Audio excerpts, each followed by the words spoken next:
बैठ जाएंगे सब, फिर हम खुश।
Not on the parasol.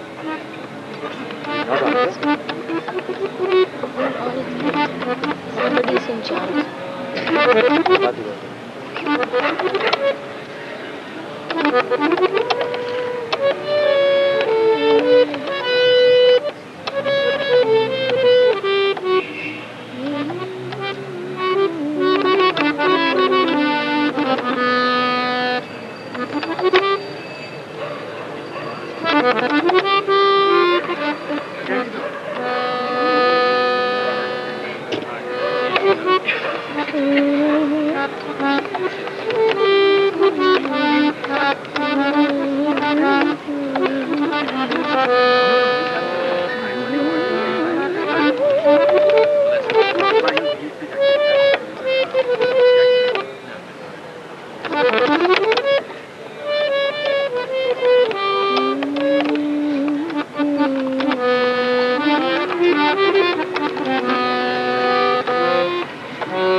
Bhairavi कर लीजिए, Bhairavi.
start here.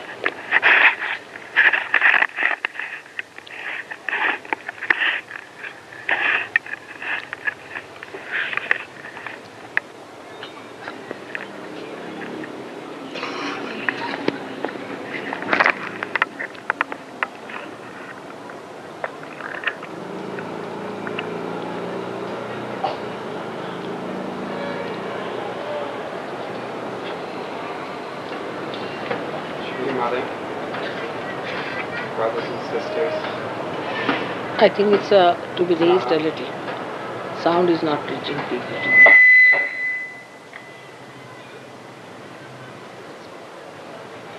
Shri Mother, brothers and sisters, and seekers, people coming for Sahaja Yoga.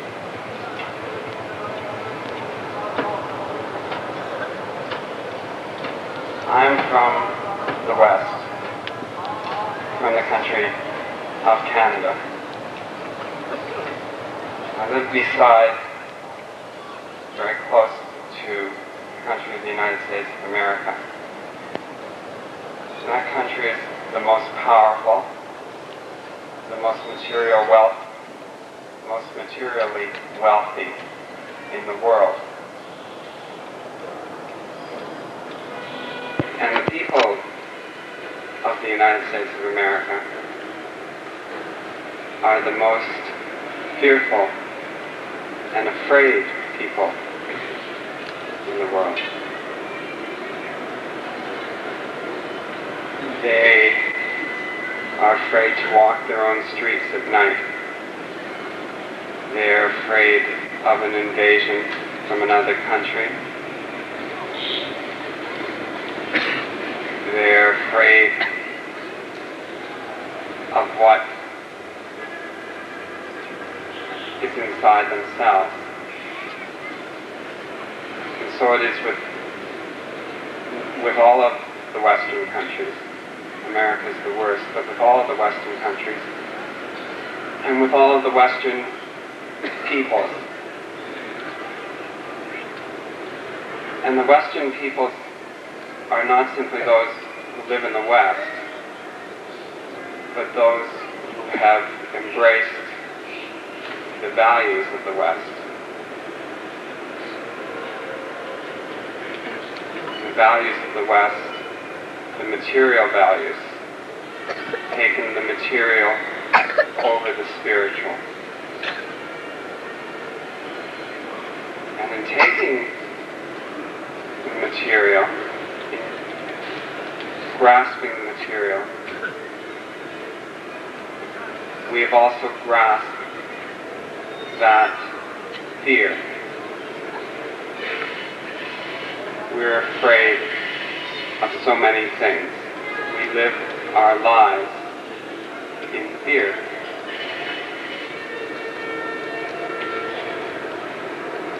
Most of us, when we come seeking to Sahaja Yoga,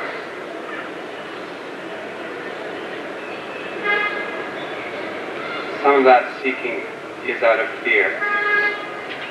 What's going to happen to us if we don't find something that can take care of our problems? Maybe we're afraid of dying from some disease that we've contracted. Maybe we're afraid of somehow losing our own spirit through all the diseases, the spiritual diseases that are around us. So it's essential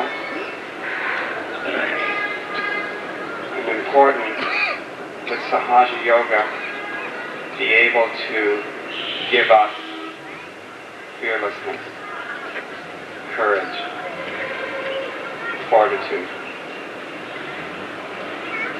In the Christian Bible, there are 7 gifts of the Holy Spirit. And the 4th gift, the gift of the heart, is the gift of courage. That gift comes when you receive the Holy Spirit, when you receive your realization. That gift comes with Sahaja Yoga. That is the gift of the goddess herself.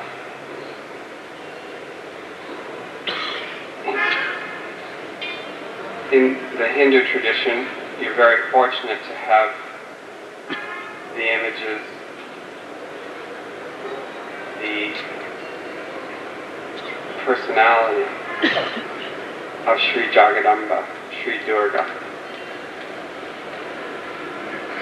the all-powerful warrior goddess who is afraid of nothing because she needs to be afraid of nothing. There is nothing, no one, more powerful than the Devi.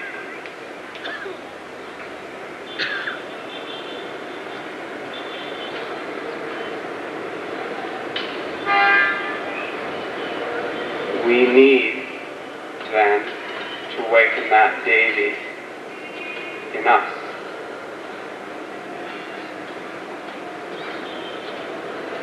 Now, if you're new here, if you come looking, if you're not a Sahaja yogi or yogini, then I invite you to look around at the Sahaja yogis and yoginis that are here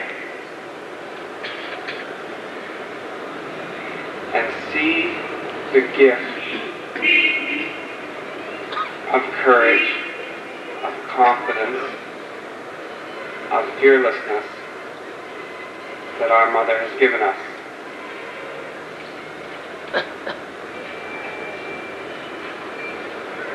All of us have overcome things that we never would have believed we could have overcome before we came to Sahaja Yoga. We've overcome emotional problems. We've overcome physical problems. We've overcome problems that have been with us for years and years and years. For me, it was difficult to stand up before an audience and speak. Now there's no fear. All I have is confidence. If Mother asks me to speak, I can speak.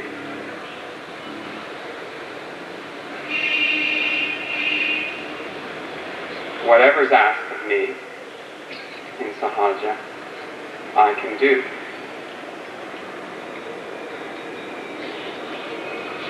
And that's because I've been given something that's inside myself. And that's very important.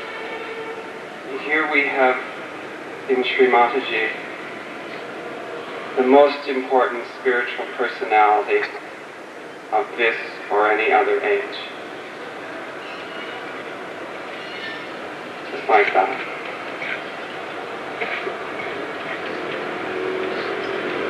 But you don't see Sahaja yogis simply sitting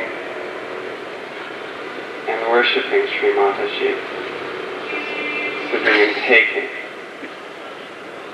When we do take, all we can do is take. But we worship in our action. Sahaja Yoga is not something that teaches you how to sit, how to be passive, how to be passive.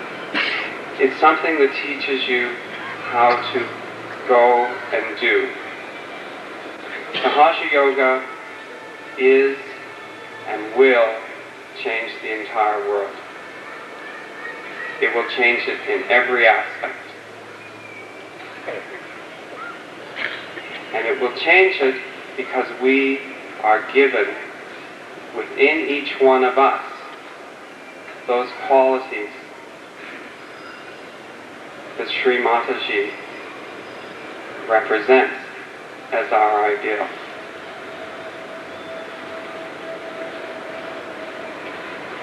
We have within us now awakened, and for those of you who have not yet got your realization, you will have it awakened tonight.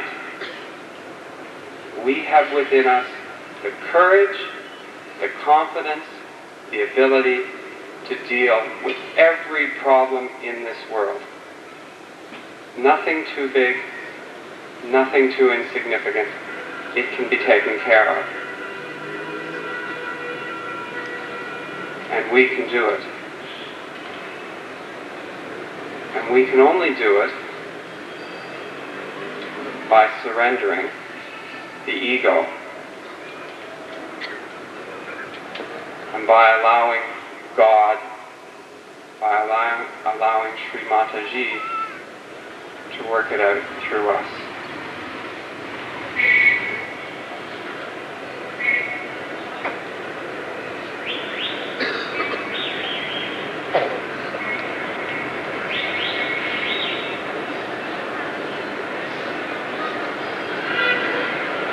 Tonight, Mother will talk about the Devi and where the Devi resides in our chakra in the center heart. And all the intricacies, the importance of that quality, of that deity being awakened in us.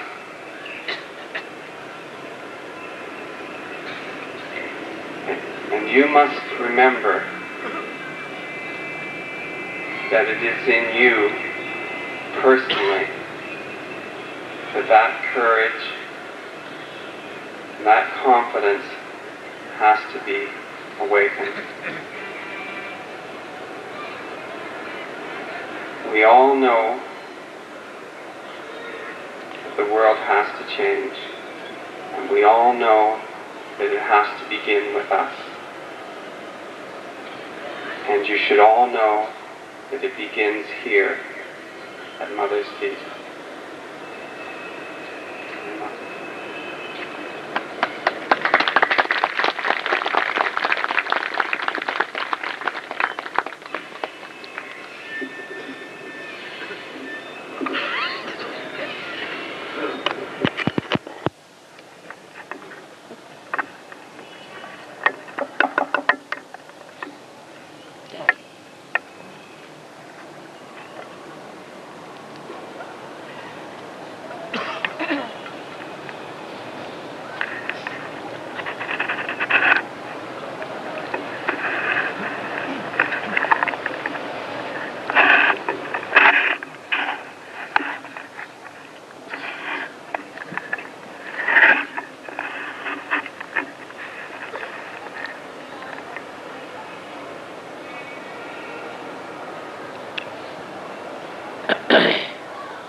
Today again,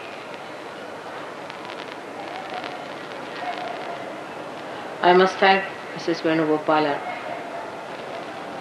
for singing such a beautiful song about the Devi. I was very much impressed the way Patrick told you that they are confident that they can solve any problem. That's what it has to be. That's the sign of a Sahajogi who has reached a very great height in his understanding about himself and about others.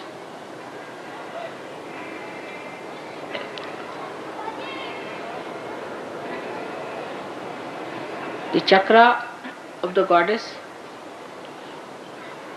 lies behind the sternum bone in the spinal cord.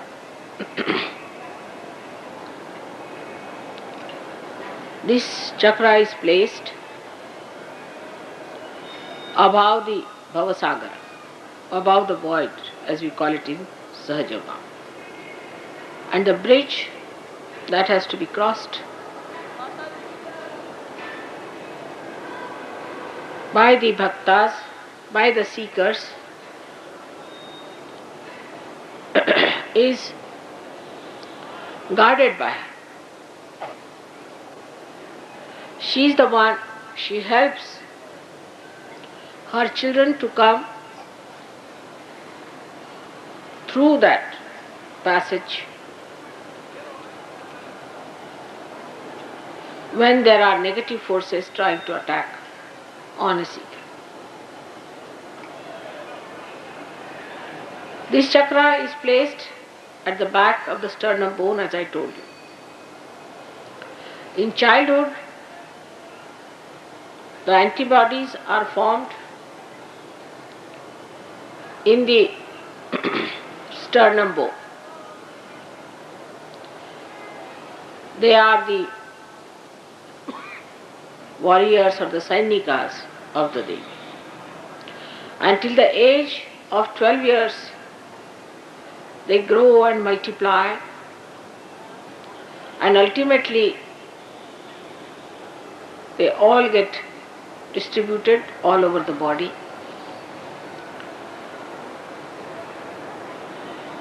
And a human being is made able to face any outside invasion on him.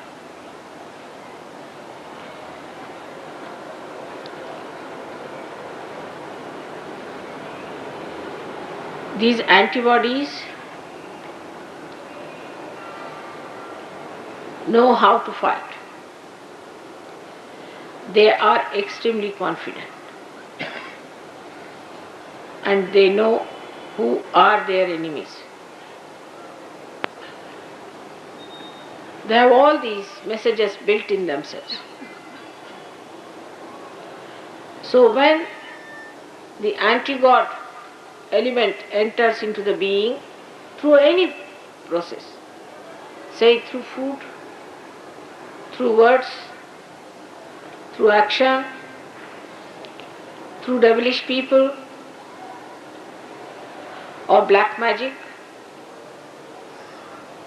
these antibodies combine together, collectively fight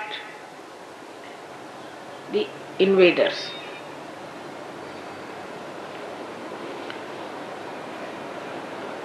Those who do not have their central heart properly developed suffer from tremendous insecurity all their lives.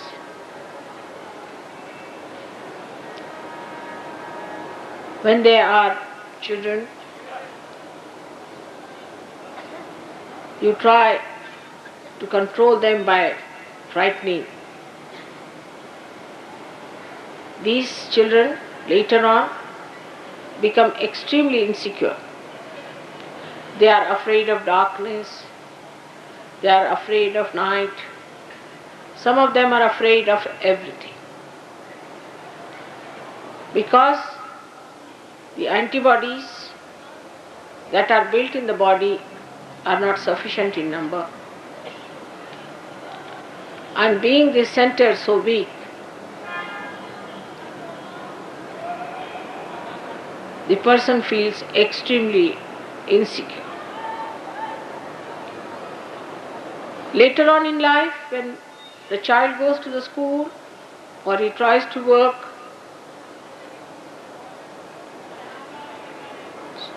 out something for the future,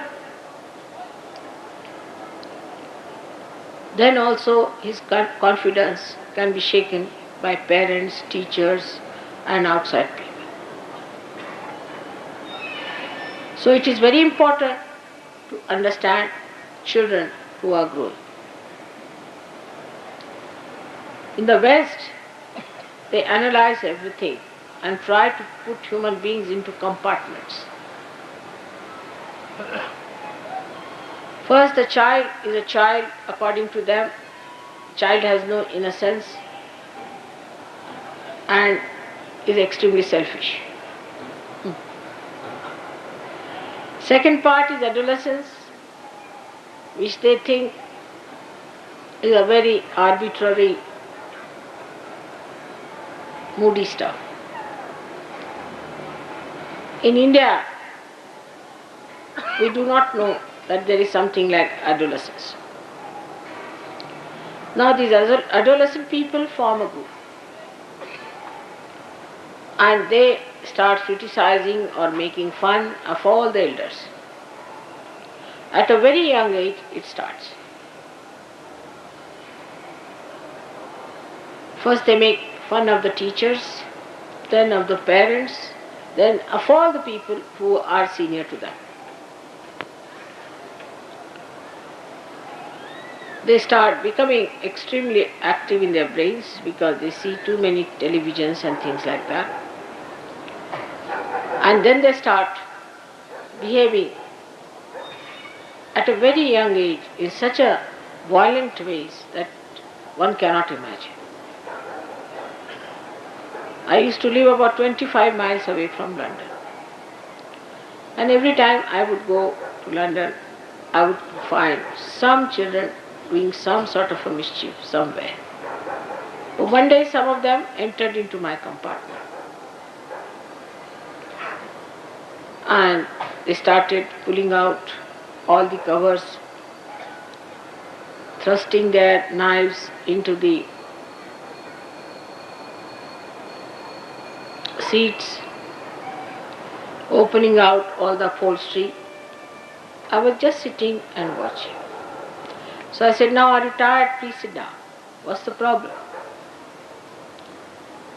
They said, "We are all very angry." I said, "For what? Why are you angry?" I said, "We are just angry." I said, "But you have to be angry for something."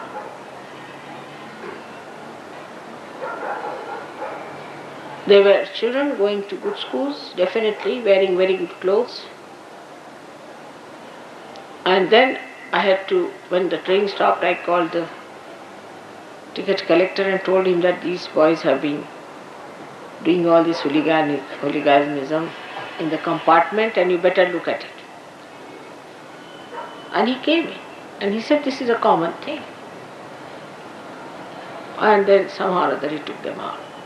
But the only thing I felt about them is that all of them had their center heart catching. On the Kundalini, they are catching their center heart. But when they saw me, they sat down. They were quiet. They listened to me.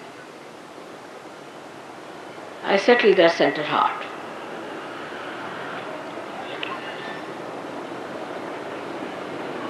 And most of them said, "We are angry with our mother." Why? Because our brothers are angry. But why your brothers are angry? Then I discovered that Freud has given these funny ideas against the mother. Mother itself, can you imagine? What an anti-God activity it is. To an India, mother is the primal thing. Any Indian. Because his sense of security lies in the mother. Even if the father is hot-tempered, is angry, still they depend on the mother.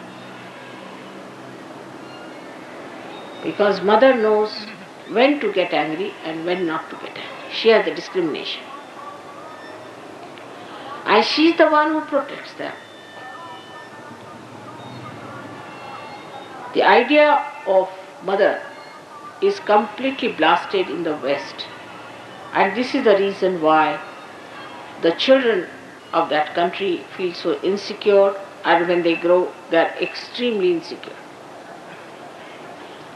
You won't believe that all the time they are polishing their brass, cleaning their house, but not even a rat enters their houses.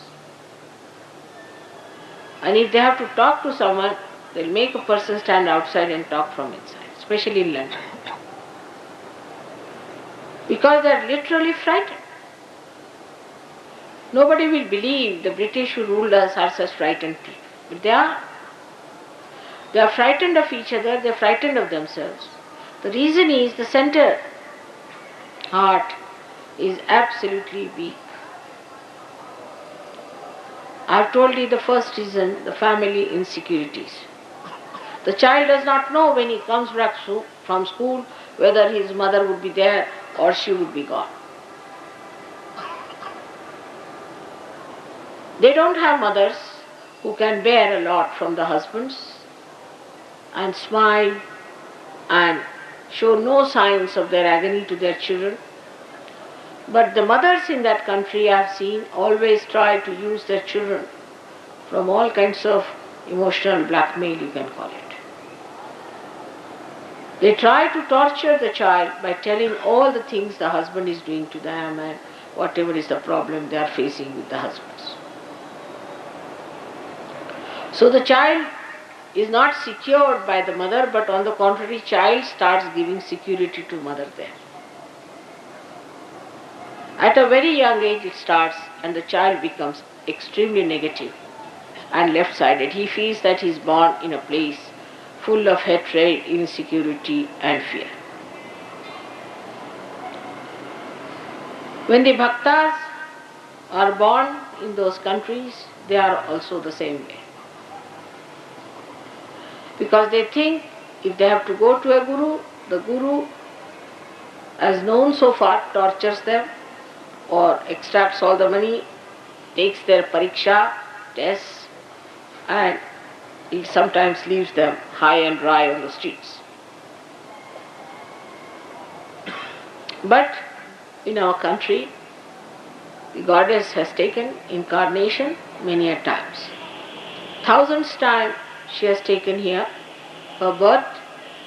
Whenever the bhaktas called her, when they are pestered by the negative forces, she came on this earth to save them. These things used to be just accepted by people, but never were really accepted in their hearts. People thought these are some sorts of mythological stories, that the goddess came on this earth and she tried to save the people. They could not believe that there could be a Shakti who could be born, who could fight these horrible Rakshasas and kill them and save her children, her bhaktas, from agony. It was too much. But today in Sahaja Yoga, you have seen that when Kundalini rises and stops at the center Nabhi, you have to say the mantra of Jagadamba, and the Kundalini rises. That means she resides in the center heart, and when she is being worshipped, the Kundalini rises. This center has got 12 petals, but the goddess has 1,000 hands and 1,000 eyes. She has 16,000 nadis to work out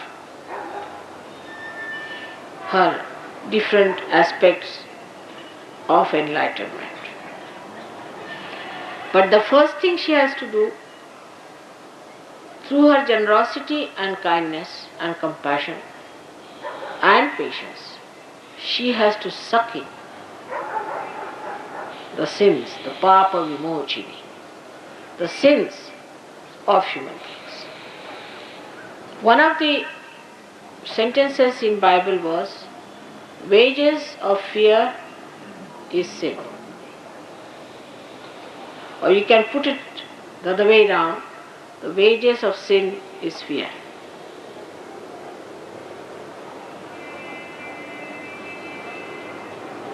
If you have fear, you are committing a sin against yourself and against God. Because if Mother is Almighty and she can solve all your problems, you are under her protection, then why should you have any fear? That means you don't believe that she is that powerful.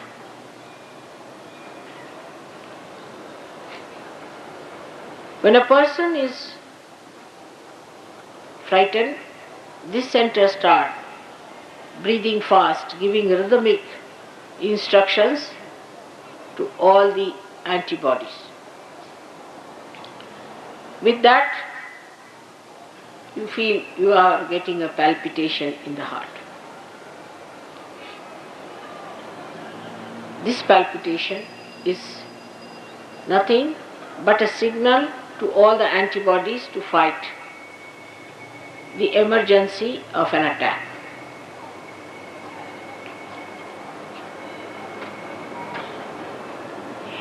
But when somebody builds up insecurity later on in life, it becomes a physical problem. If they have insecurities earlier, it is an emotional problem. But later on in life, when one develops a insecurity, any kind, like a wife is insecure about her husband. Husband is a loafer or a bad man and carrying on with other women. So that motherhood of the wife is challenged. And when her motherhood is challenged, she may get the weakening of the center, by which she may suffer quite a lot and may have even breast cancer. These insecurities can be also self-made, imaginary. People can just think about it and build up some sort of insecurities which are of no actual existence. But such fears are very much more in the West, because the life in the West has no mooring, has no explanation. Whatever you ask them, they'll say, what's wrong? The husband will say, what's wrong in having a keep? And the wife will also say, all right, if he wants to have a keep, let him have it. In India, no woman would tolerate such a situation. She would starve, she would do everything, but she will never touch a man who has a keep.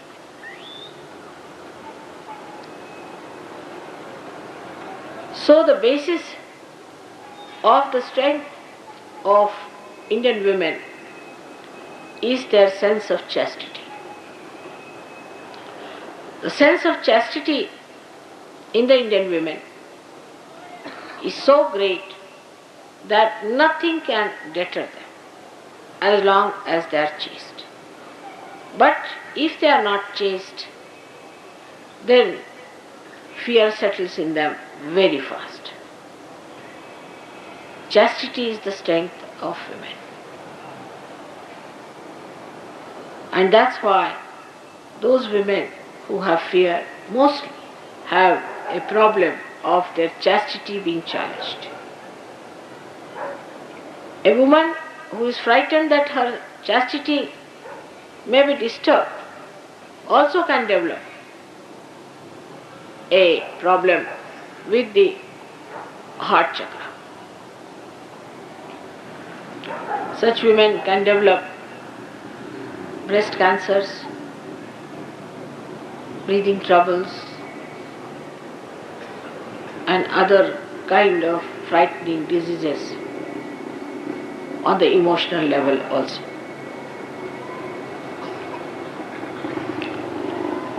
This chakra is ruined in women when they lose their only child, because their motherhood is finished, they feel. And that is the worst thing that can happen to a woman, if she is a woman. But if she is not a woman, she doesn't feel much, and she just behaves in a very manly way.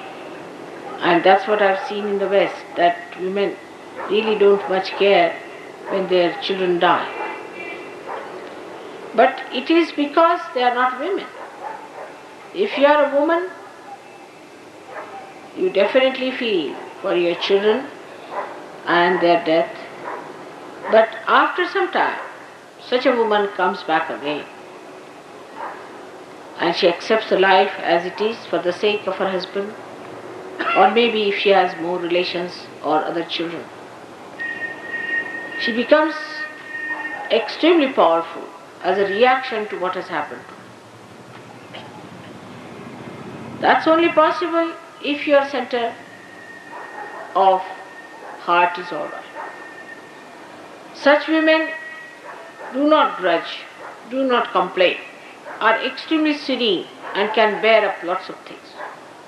They are extremely tolerant and can go to any extent to help their children, but they are never spoiling their children. They never spoil their children because they understand spoiling is much worse than beating the child. They never spoil the children nor ever pamper them and never get dominated by their children. They know I have to guide the child and I have to look after the child, so they look after all the ideals and the righteousness and the virtues of the child. And if he tries to get out of it, they go all out to win him over, back to virtue and to better life. But those people, those women who do not care for actual growth of the child may just avoid it and escape. In the men, this chakra is caught up if they have lost their mother very early, or if their mother by chance is a very cruel woman. Also this chakra can be caught up by men if they have been to wars and if they have seen frightful things in the war. Such people could be extremely emotional and could be easily befooled by people who try to win over their emotions. What is to be done to improve this chakra? In Sahaja Yoga, we have many techniques by which we can improve this chakra and get your confidence back. As Patrick has said that he never used to speak, and I have seen many actors who act very well, and when they came to my program, they said, "Mother, please don't ask us to speak because we just don't know how to speak. We can act, but we cannot speak to people." And I tried once and twice and they ended up with 2-3 sentences mumbled down and sat down. I found out all of them had this chakra very badly damaged. Perhaps they lacked the love of their mothers, perhaps they did not love their mothers, or perhaps maybe that they did not understand the value of virginity in women.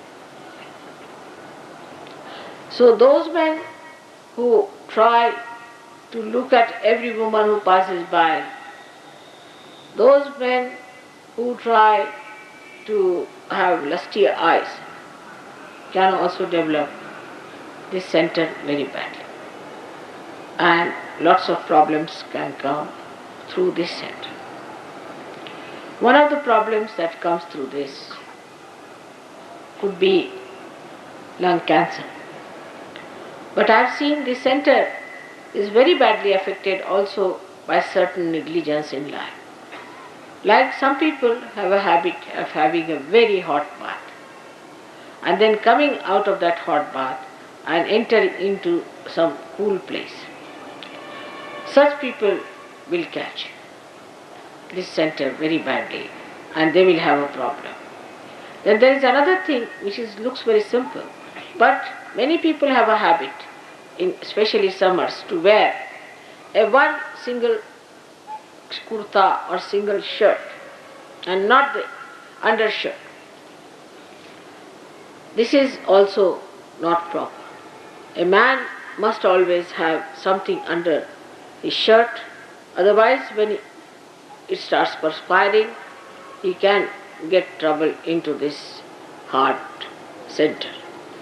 This heart center is caught up by various emotional problems in human beings. Husband and wife, if they all the time quarrel, if there's always quarreling in the house, especially if the mother is very dominating, the child develops this center.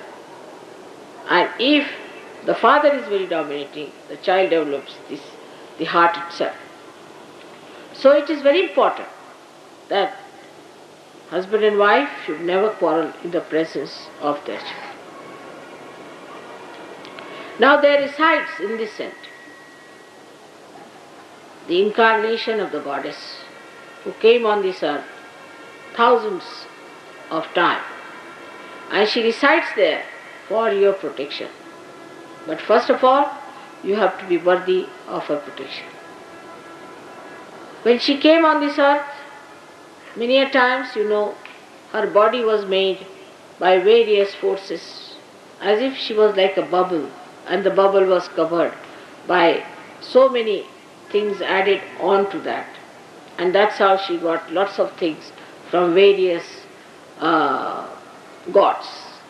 Like her hair she got from Yama, the god of death.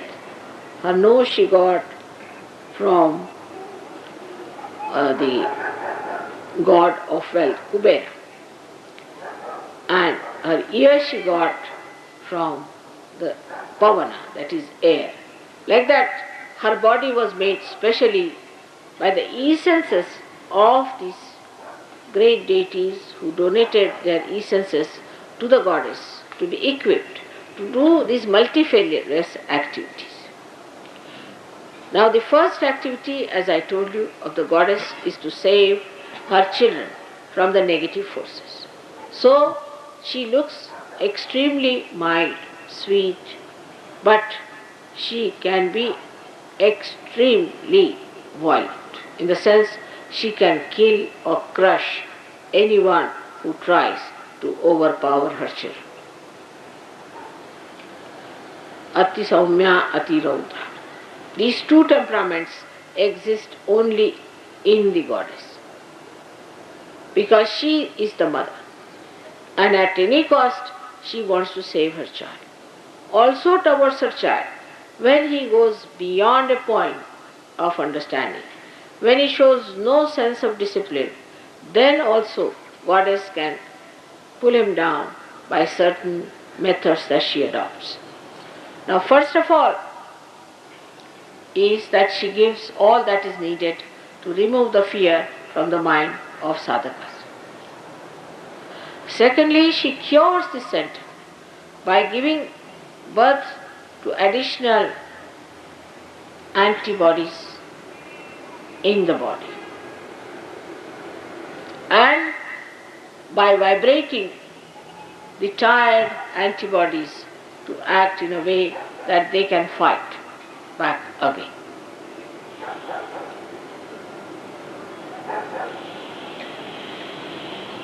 Even in day-to-day life, she may establish her existence by showing lots of miracles to her children.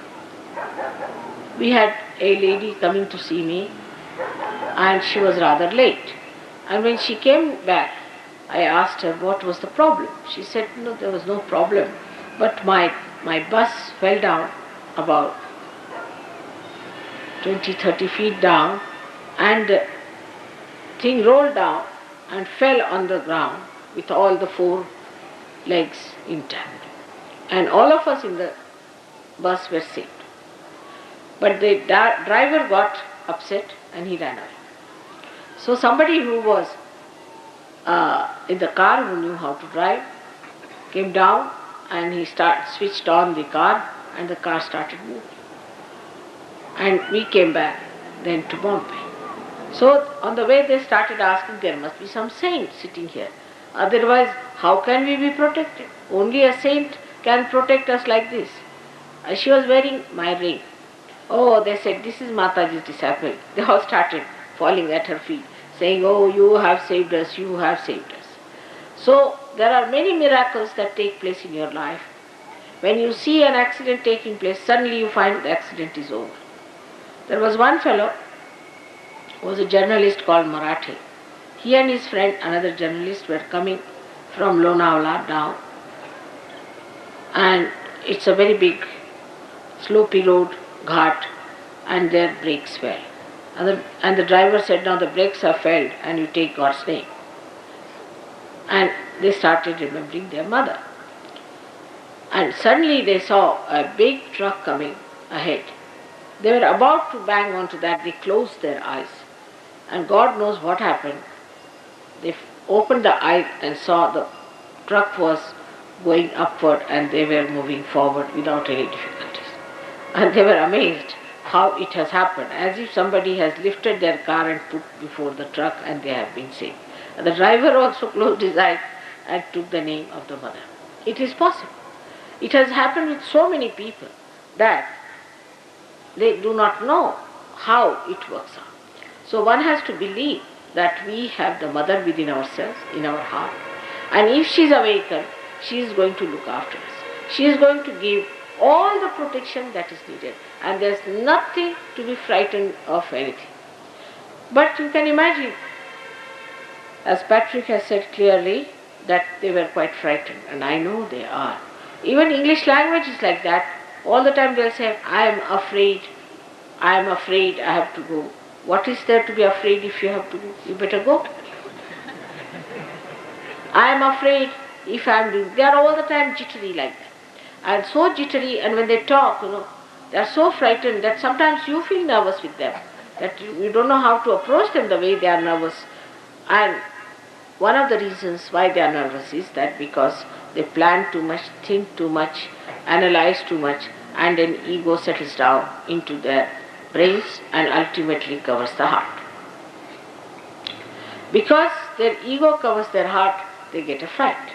Actually, it so happens that if you become ego-oriented, you start seeing yourself through.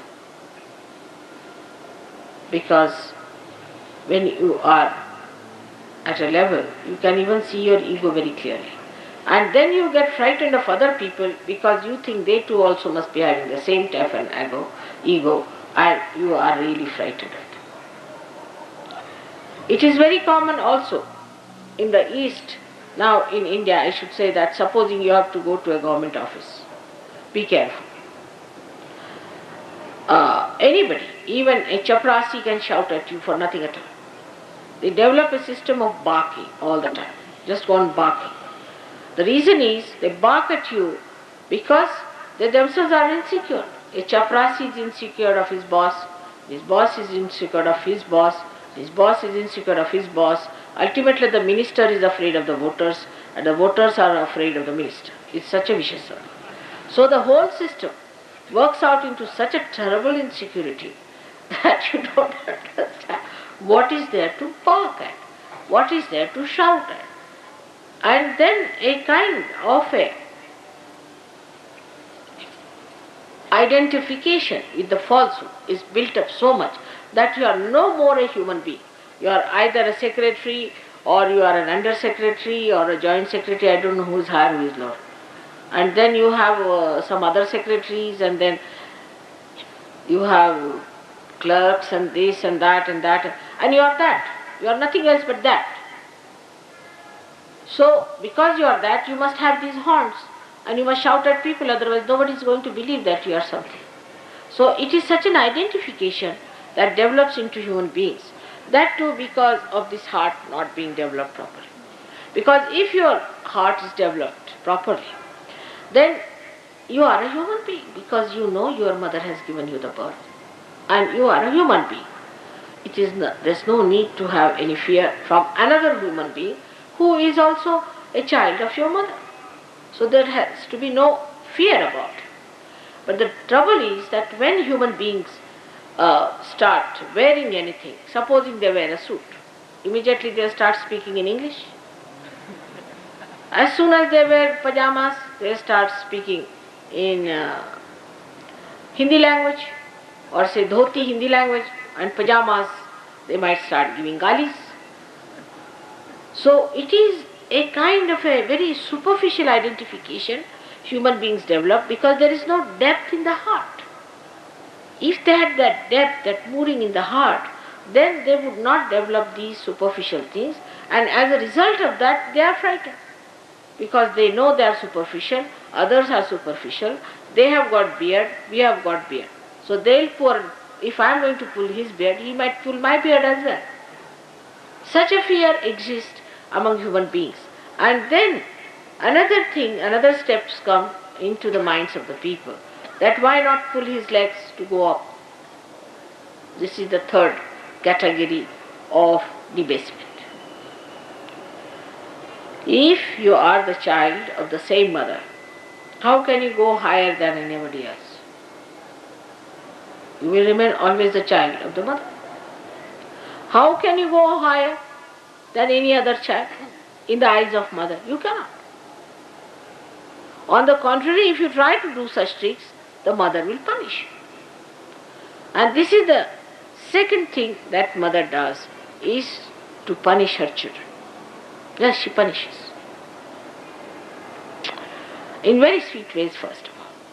For example, if the child is not eating and troubling, she said, all right, you don't want to eat, all right, don't eat today. That's a very simple way of punishing children.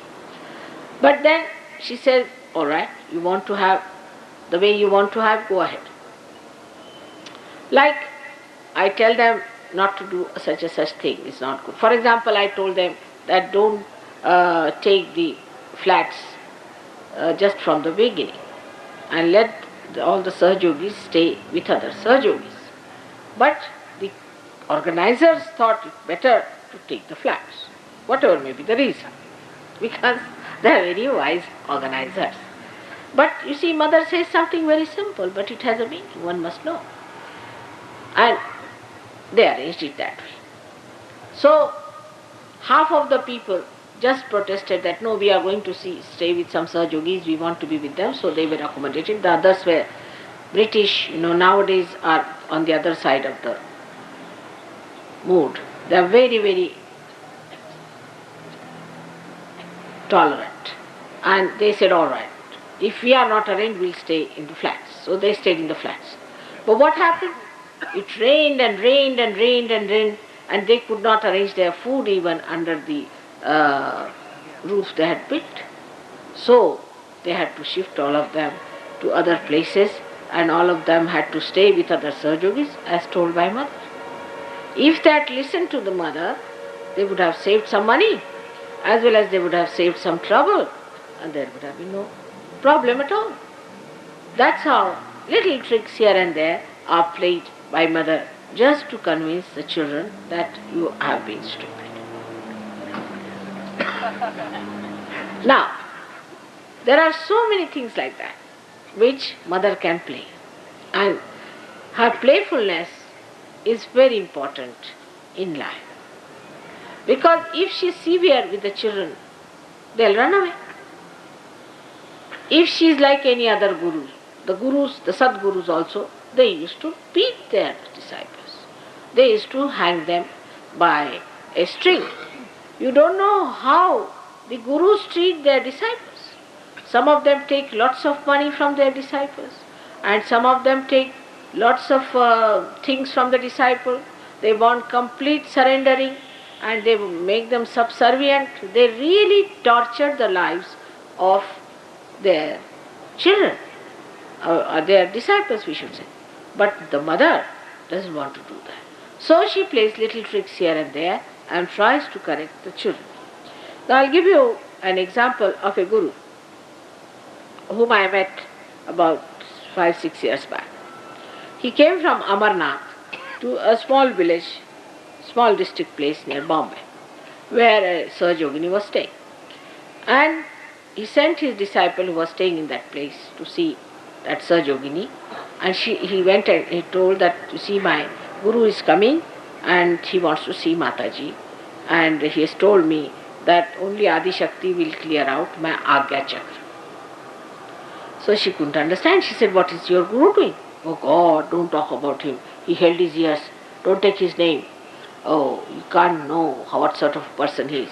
He said, but why doesn't he open your Agya Chakra? Mother will be coming, but of course, why shouldn't you do that?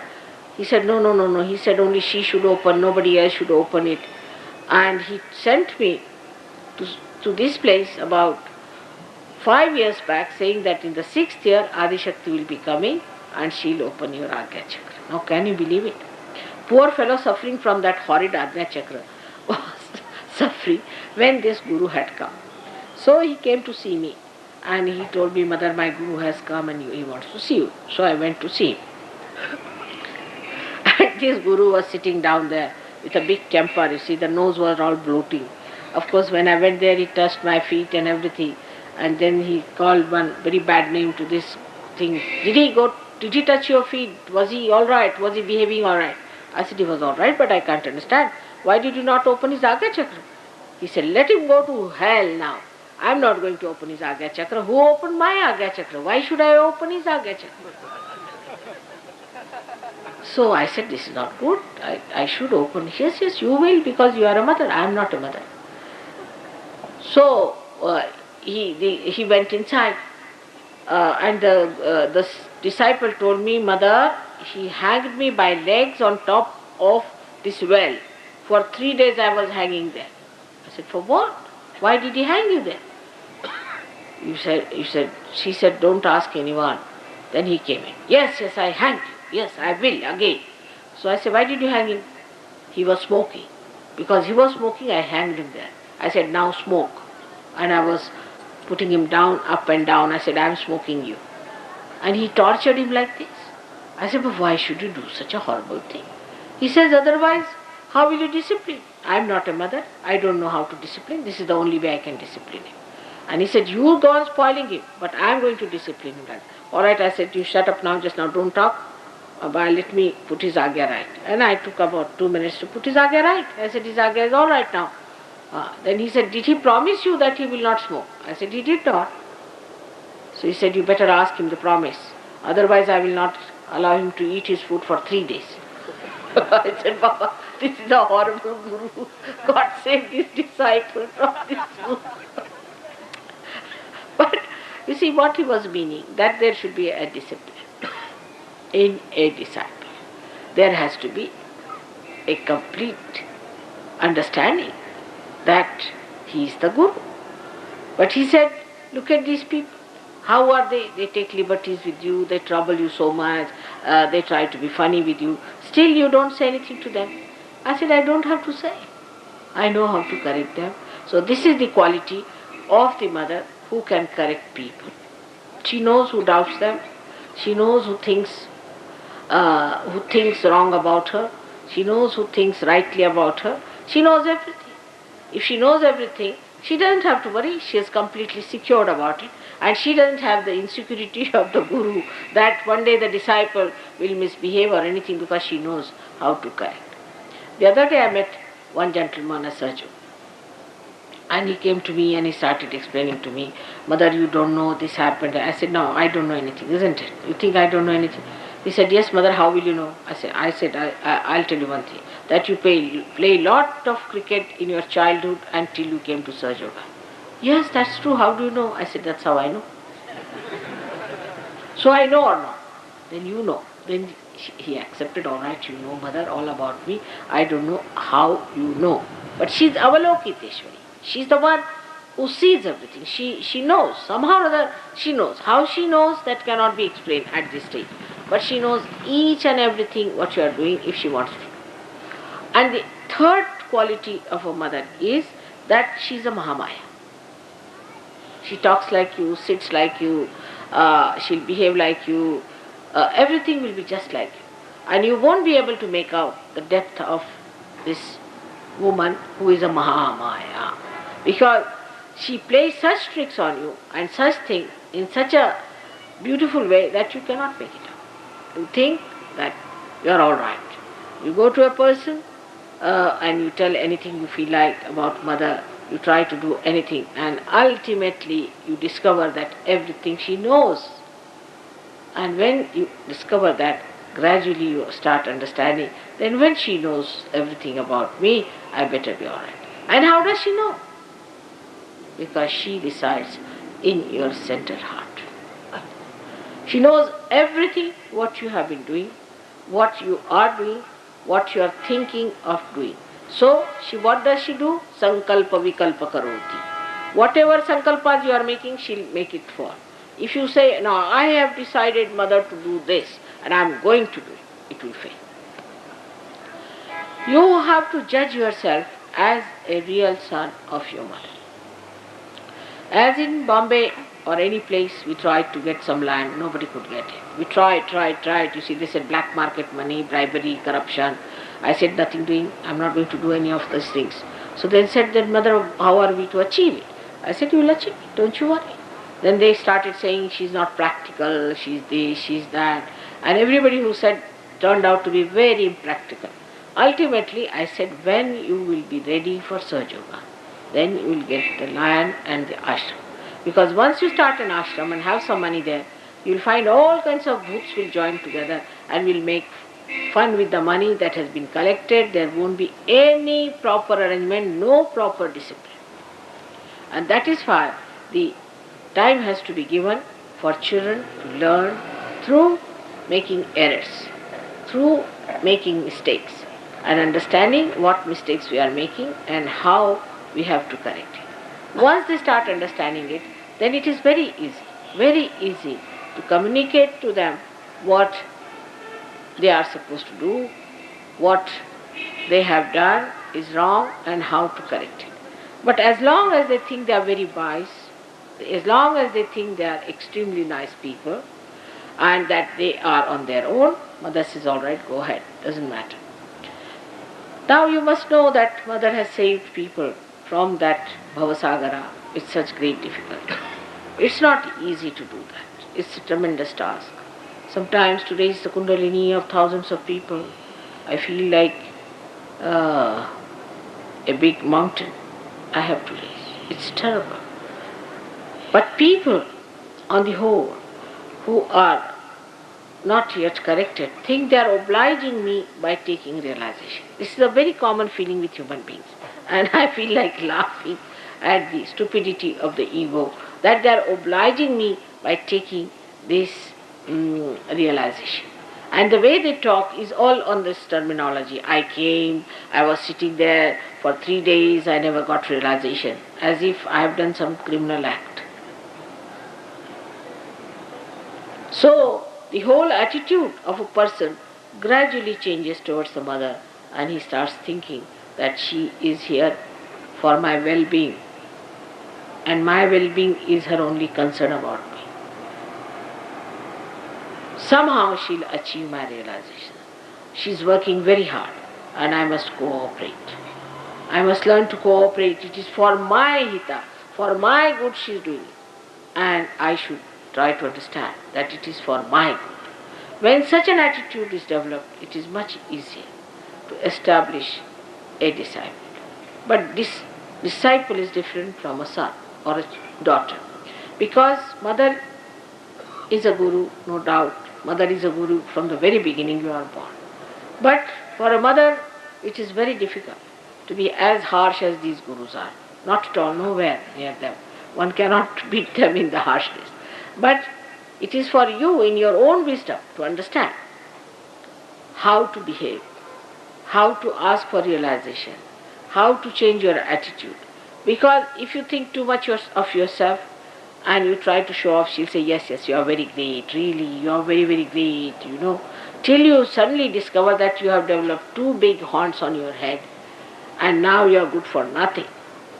Then she will say, all right, now come along, you have developed this disease, I'll put you right. So better not do all those things. On one side, she is willing to go all out to save you from all troubles. Like, supposing you have some heart trouble, if you have any other trouble, she'll go all out to save you. It's not easy to cure anybody's heart. People think that mother has cured us, so it's all right, take it for granted. It's not so.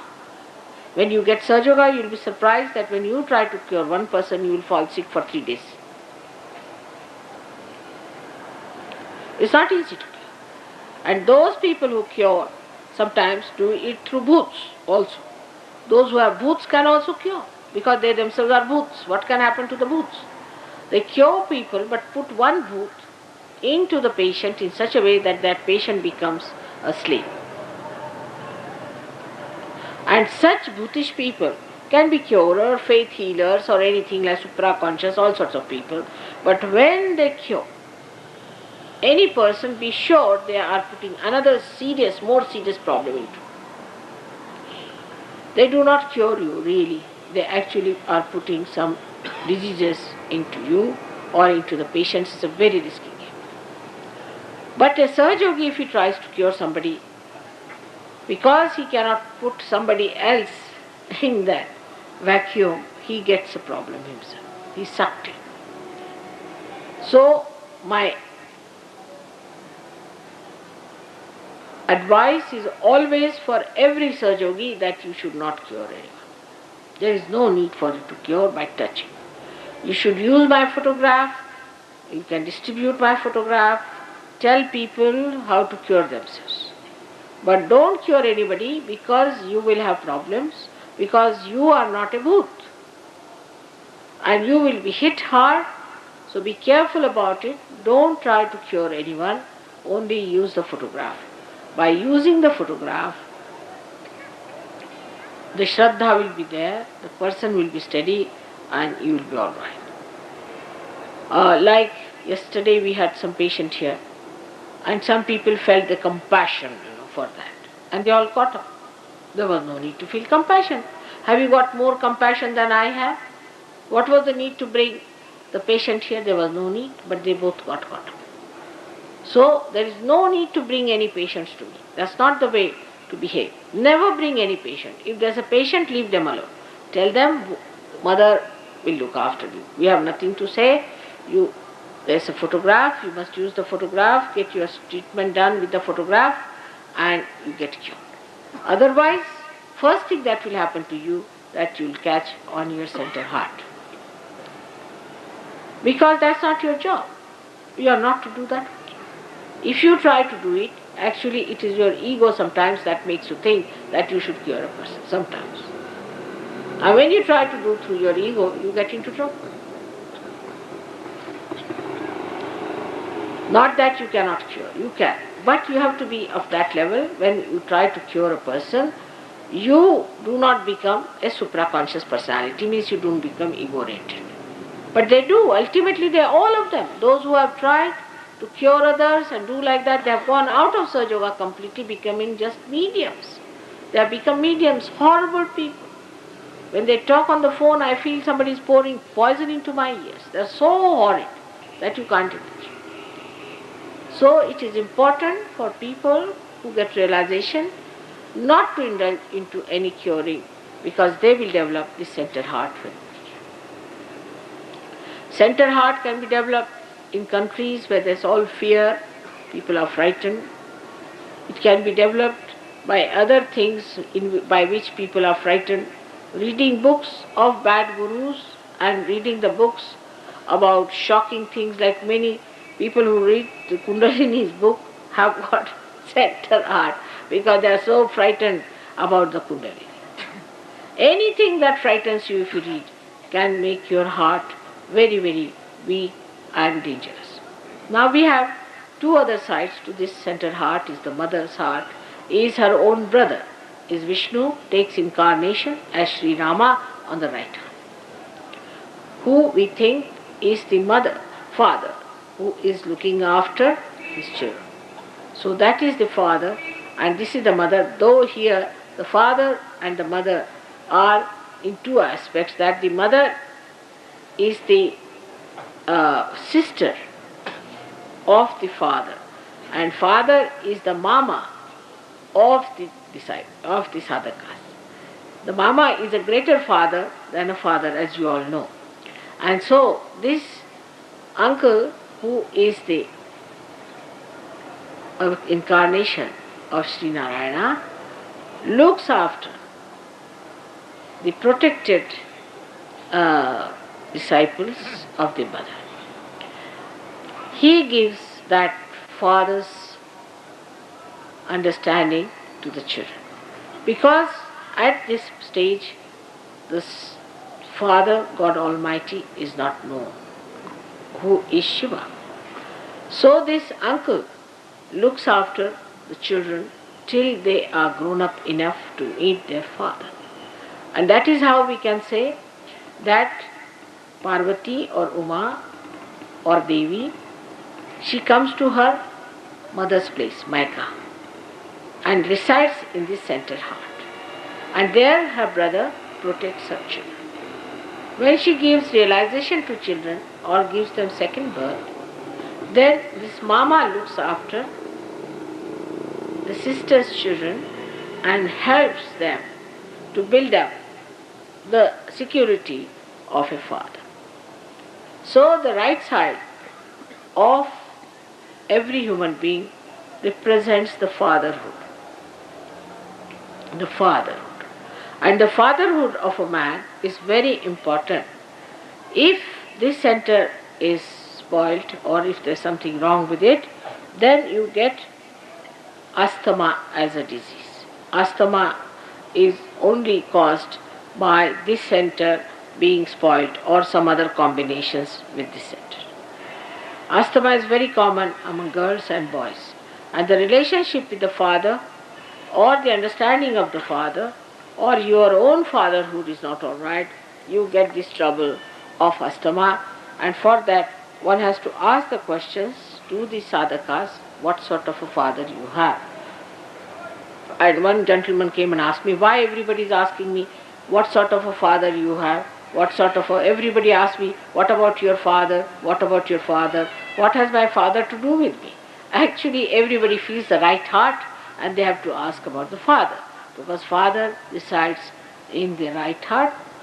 And the principle of fatherhood, if it is spoiled, if there is a problem with the principle of fatherhood, then you get this problem and many other problems, which I do not want to discuss now at length, but you can understand a person who has no father, how diffident he is and how he behaves. And also such people, those who have not known a father, can become very wayward, licentious or permissive, or could be very much secretly licentious. The people who lose their father do not have that they lack in that discipline that the father gives them. Or could be such people could take to a very remorse and unhappy life, or they could be very hard on their children, or could be extremely kind and spoil the children. It could be anyway. So it has both the reactions, either too much of love giving or too much of strictness. It can be anything, or a person could be of this kind, may be very strict in childhood and could be extremely lavish in old age. It is a very imbalanced personality. So the person who has no father has to know that his father is Sri Rama. He should not worry about anything. He is a one, with one arrow he can kill any number of people. So he should have no fear at all about his father not being there or father being dead or something happening like that. On the contrary, if the father is dead, it's better to tell him not to worry about you and that you are all right, so that you leave your father in peace and ask him to take his birth than to bind him to this earth. This is the right heart, and the left heart is the mother, actually your own mother, whosoever it is. That is the motherhood, in the sense that if your mother has been extremely unkind and extremely funny, or your relationship with mother is bad, then know that there is something wrong on the left hand, which is indicated in you. So these 2 points are very important in human beings. If a Sahaja just decides that I have a father and a mother, God Almighty is my father and my mother, then these problems can be easily solved. But in Sahaja, it is not what you think that works out. It does not. Like in the car, if you sit down and think that I am going to Connaught Place, you won't move. You have to move your hands. In the same way, in Sahaja, you have to move your hands, clear your chakras, move them higher and put them up. It's not what you think is important in Sahaja, not at all. You may think that I am doing very well in Sahaja, I am very good, but it's not so. It is what you actually achieve. Your ascent is the point. So as in the car, as I told you, you cannot just sit down and think and do the job. In the same way, you have to run this machine and you have to see that you get all this movement. There should be gati in you. Otherwise, there is no sense in just talking about Sahaja Yoga, thinking about Sahaja Yoga and convincing yourself that you are a great Sahaja Yogi. It is how you manifest it is the point, which very few people understand. Very, very few people understand that it has to be manifesting. It has to be karyanvit. It is not just talk morning till evening. Even when I am talking, now I am opening your heart center. I am working it. Even I am talking also, I am opening it. It's working. You will see your heart chakra is open by the time I finish my lecture. It is so, because I know how to do it. When I talk, I am just watching where the chakras are catching, what's happening, and I am catching all these points and touching it. I am trying to open it. And that's how it should be. That even when you talk, it should be karyanvit. Even when you are quiet and raising your hands, it should be karyanvit. Whatever you do, you should be karyanvit. Even if you glance at anyone, it should be karyanvit. It should not be just a kind of a jabbering that we do sometimes about Sahaja Yoga. The greatest fear human beings have, that they think they have done lots of mistakes. And these mistakes are too many, and they can never get realization. They'll be doomed, they'll be going to hell. This is not true at all. Nobody is going to go hell if you do not want to. If you want to stop it, you can stop it. The time has come. We are going to be blessed, and blessed forever. So may God bless you. Today's lecture I have given you in a way that you should understand the importance of confidence, but not by saying I am confident, because when you say outwardly you are actually egoistical. But when you say in your vibrations, then you are confident. May God bless you. Today I am sorry I have to go for a dinner tonight, and I won't be able to spare much time today for touching feet, because yesterday my brother came home for dinner and I reached 11 o'clock, so we went away without eating food. Again today he is coming, so I hope today you will excuse me for my brother, because after all I must look after your mama also sometimes.